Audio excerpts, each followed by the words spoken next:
इस वीडियो में हम लोग कॉम्प्लेक्स नंबर्स में देखने वाले हैं मल्टीप्लिकेशन ऑफ कॉम्प्लेक्स नंबर, यानी कि दो कॉम्प्लेक्स नंबर का मल्टीप्लिकेशन हम लोग कैसे करते हैं, और साथ ही साथ मल्टीप्लिकेशन करने के बाद दोनों कॉम्प्लेक्स नंबर का जो प्रोडक्ट मिलेगा उसके रियल पार्ट और इमेजिनरी पार्ट को हम लोग समझने का प्रयास करेंगे। तो आइए देखते हैं, टॉपिक हमारा है multiplication of two complex numbers, या ऐसे ही बोल सकते हैं multiplication of complex number. Multiplication of complex numbers, यानी दो कॉम्प्लेक्स नंबर के मल्टीप्लिकेशन के बारे में हम चर्चा करने वाले हैं। तो सबसे पहले यहाँ पे हम सपोज कर लेते हैं, सपोज पहला कॉम्प्लेक्स नंबर है Z1, इसको मान लेते हैं हम A1 plus iota B1 complex number के स्टैंडर्ड फॉर्म में, एंड Z2 को हम मान लेते हैं A2 प्लस आयोटा B2। लिखेंगे are any two complex numbers, are any two complex numbers, यानी कि Z1 और Z2 हमारा दो कॉम्प्लेक्स नंबर हो जाता है। अब नाउ करके जो है दोनों के प्रोडक्ट को निकालेंगे, यानी यहाँ लिखेंगे Z1 इंटू Z2। तो Z1 का वैल्यू क्या है, तो A1 plus iota B1 into Z2 का वैल्यू क्या है, तो A2 प्लस आयोटा B2। ठीक है यहाँ तक।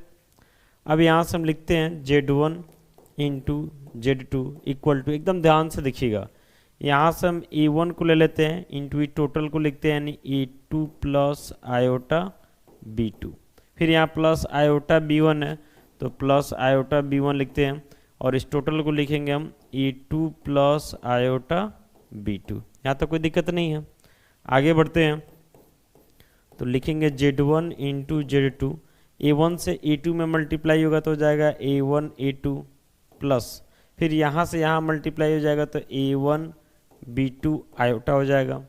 इधर आते हैं तो इधर मल्टीप्लाई होगा तो ये आपका हो जाता है B1 A2 आयोटा हो जाता है। फिर यहाँ से यहाँ मल्टीप्लाई होगा तो B1 B2 आयोटा दोनों में है तो आयोटा स्क्वायर हो जाएगा। यहाँ तो कोई दिक्कत नहीं है। अब यहाँ से हम लिखते हैं Z1 into Z2 equal to A1 A2 plus, ये दोनों में से आयोटा कॉमन कर लेते हैं तो हमारा होता है A1 B2 प्लस, यहाँ से हो जाता है A2 B1। ठीक है यहाँ तक। अच्छा, आयोटा स्क्वायर -1 होता है तो मल्टीप्लाई हो जाएगा तो इधर क्या हो जाएगा, माइनस B1 B2 हो जाएगा। यहाँ तक कोई दिक्कत नहीं है। अब थोड़ा सा आगे बढ़ते हैं स्क्रॉल करके, ताकि हमारे पास कुछ नीचे स्पेस हो जाए। इसको हटाते साइड करते हैं, और यहाँ से हम थोड़ा सा स्क्रॉल करके ऊपर की तरफ बढ़ेंगे।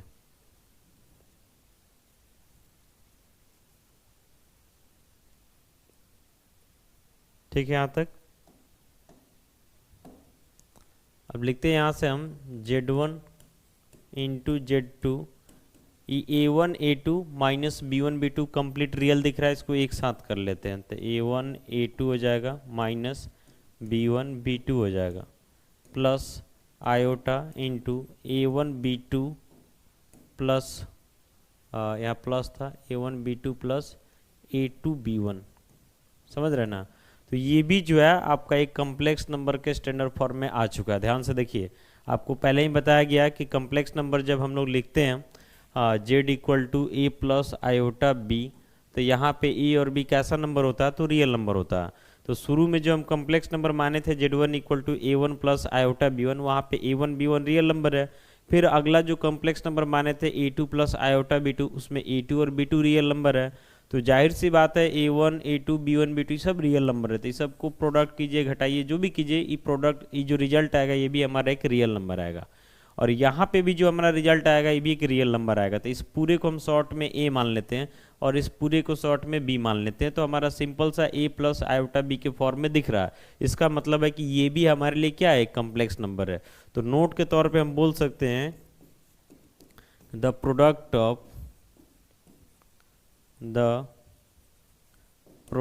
Of any two complex numbers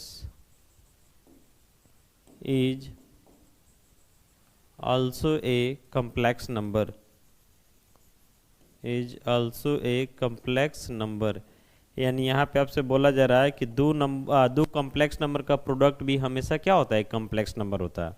बाकी यहाँ से अगर हम लिखना चाहते हैं कि real part of Z1 into Z2, यानी Z1 Z2 जो कम्प्लेक्स नंबर मिला है इसके रियल पार्ट को लिखना चाहते हैं, तो रियल पार्ट क्या है, A1 A2 minus B1 B2। तो A1 का मतलब हम समझेंगे कि रियल पार्ट ऑफ Z1 यानी पहले कम्प्लेक्स नंबर का रियल पार्ट है। A2 का मतलब क्या हो जाएगा, रियल पार्ट ऑफ Z2 यानी दूसरे का रियल पार्ट है, माइनस B1 का मतलब क्या हो जाएगा, इमेजिनरी पार्ट ऑफ Z1, और B2 का मतलब क्या हो जाएगा, तो इमेजिनरी पार्ट ऑफ Z2। यहाँ तो कोई दिक्कत नहीं है। फिर अगर यहाँ से हम लिखना चाहते हैं कि imaginary part of Z1 into Z2, समझ रहे ना, इसके इमेजिनरी पार्ट को लिखना चाहते हैं, तो इमेजिनरी पार्ट में पहले A1 है, तो A1 का मतलब क्या समझना है, तो real part of Z1 into B2 है, तो B2 का मतलब क्या हो जाएगा, इमेजिनरी पार्ट ऑफ Z2। फिर प्लस है तो प्लस हो जाएगा, E2 है तो E2 का मतलब रियल पार्ट ऑफ क्या हो जाएगा, तो Z2 हो जाएगा, और B1 है तो B1 का मतलब इमेजिनरी पार्ट ऑफ क्या हो जाएगा, Z1 हो जाएगा। ये कैसे लिखे हैं, तो शुरू में ही हम माने थे कि Z1 का वैल्यू क्या है, तो A1 प्लस आयोटा B1, समझ रहे हैं, और Z2 को हम लोग क्या माने थे, A2 प्लस आयोटा B2, समझ रहे हैं। तो यहाँ पे जो देख रहे हैं ना, A1 जो है Z1 का रियल पार्ट है, B1 Z1 का इमेजिनरी पार्ट है, A2 जो है Z2 का रियल पार्ट है, और B2 जो है Z2 का कौन सा पार्ट है, इमेजिनरी पार्ट है। तो उसी बेसिस पे हम लिखे हैं। अब दो कॉम्प्लेक्स नंबर का मान लेते हैं कि दो कॉम्प्लेक्स नंबर आपको दे दिया जाए, उसका प्रोडक्ट करना है। तो पहले कॉम्प्लेक्स नंबर से हमको A1 B1 मिलेगा और दूसरे कॉम्प्लेक्स नंबर से A2 B2 मिलेगा। बस उस वैल्यू को यहाँ पुट कर दीजिए, आपका दोनों का प्रोडक्ट निकल जाएगा। बाकी और भी शॉर्ट में बनाना चाहते हैं तो सिंपल तरीका से बता रहे हैं, इसको याद रखने का कोई ज़रूरत नहीं है। जब ज़रूरत पड़ेगा तो हम खुद से इसको कहीं ना कहीं लिख सकते हैं। जैसे मान लेते हैं कि आपको प्रोडक्ट करना है, एग्जाम्पल दे रहे हैं, सपोज करते हैं कि हमारे पास एक कॉम्प्लेक्स नंबर Z1 है, इसका वैल्यू मान लेते हैं 3 + 4 आयोटा, एंड एक दूसरा कॉम्प्लेक्स नंबर Z2 है, इसका वैल्यू मान लेते हैं 7 - 2 आयोटा। अब हमको दोनों का क्या करना, प्रोडक्ट करना। तो नाउ करके यहाँ से हम लिखेंगे Z1 इंटू Z2। तो Z1 का वैल्यू हमारा 3 + 4 आयोटा इंटू Z2 का वैल्यू क्या है, तो 7 - 2 आयोटा। तो एकदम यूजुअली जैसे हम एकदम सिंपल तरीका से करते हैं वैसे ही कर रहे हैं, बाकी उसको रटने का कोई ज़रूरत नहीं है। तो यहाँ से 3 ले लीजिए और इंटू क्या हो जाएगा, 7 - 2 आयोटा। फिर यहाँ से +4 आयोटा ले लीजिए और इंटू ब्रैकेट में क्या हो जाएगा, 7 - 2 आयोटा। जैसे हम लोग नॉर्मल मल्टीप्लिकेशन करते हैं, तो यहाँ से हो जाता है Z1 इंटू Z2, 3 से 7 मल्टीप्लाई कीजिए 21, फिर यहाँ मल्टीप्लाई कीजिएगा तो -6 आयोटा, 4 आयोटा से 7 में मल्टीप्लाई कीजिएगा 28 आयोटा, और इधर से इधर कीजिएगा तो -8 आयोटा स्क्वायर।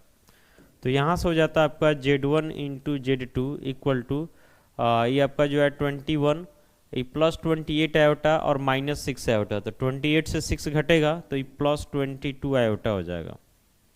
ये आयोटा स्क्वायर -1 और माइनस यहाँ लगा हुआ तो ये +8 कर देगा इसको। तो यहाँ से हो जाता है Z1 इंटू Z2, तो ये 21 प्लस में है और 8 भी प्लस में एक साथ ऐड हो जाएगा, तो 29 हो जाएगा। अब प्लस क्या हो जाएगा, 22 आयोटा हो जाएगा। तो ये भी जो है आपका एक कॉम्प्लेक्स नंबर हो गया। तो इस तरीके से सिंपल वे में जो है हम लोग दो कॉम्प्लेक्स नंबर को मल्टीप्लाई कर सकते हैं। बाकी आपको ध्यान रखना है कि दो कॉम्प्लेक्स नंबर का प्रोडक्ट जो है ऑलवेज एक कॉम्प्लेक्स नंबर को ही इंडिकेट करता है। तो इस वीडियो में हम लोग समझने का प्रयास किए हैं कि कॉम्प्लेक्स नंबर का प्रोडक्ट हम लोग कैसे निकालते हैं। उम्मीद करते हैं वीडियो आपके लिए यूजफुल होगा। बाकी आप कॉमेंट्स करके अपना सुझाव दे सकते हैं। मिलते हैं अगले वीडियो के साथ। Thank you.